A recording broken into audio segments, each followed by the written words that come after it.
안녕하세요. 한의학 박사 김신영 원장입니다.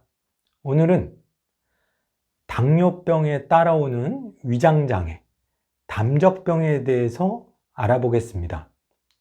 이 당뇨병이 오래되면 여러 가지 합병증이 있죠.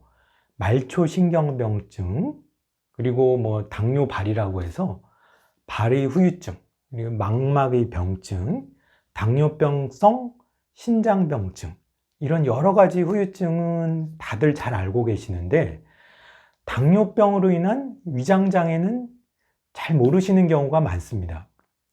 이 당뇨병성 위장장애는 상당히 조심해야 되는데요. 이게 오래되면 위마비까지 오는 경우가 많습니다.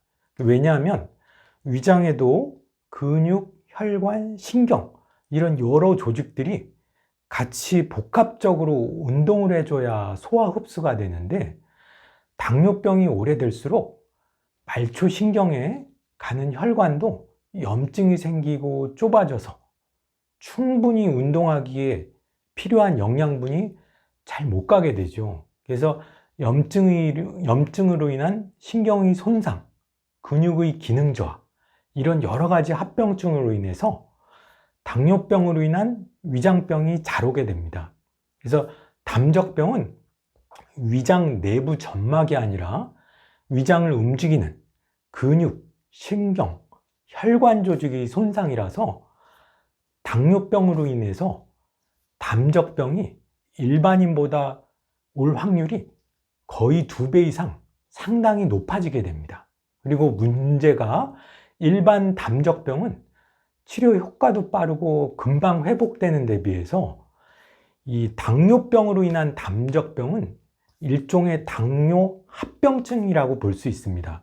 그래서 신경, 혈관 이런 손상은 사실 계속 당뇨병에서는 누적되는 질환이기 때문에 손상이 계속되지 않도록 빠르게 담적병 치료를 해주시는 것이 중요합니다.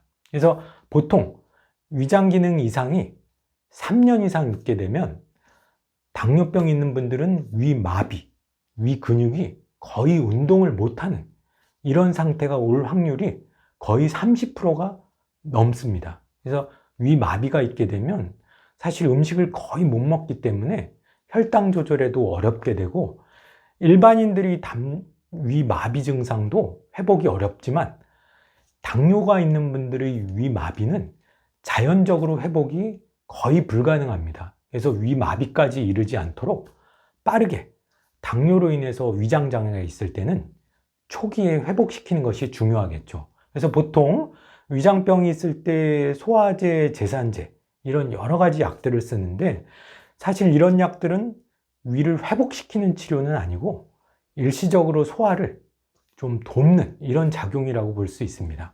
그래서 당뇨병으로 인해서 위장장애가 한 달 이상 지속될 때는 일반적인 소화불량 증상이 아니고 담적병일 확률이 상당히 높습니다.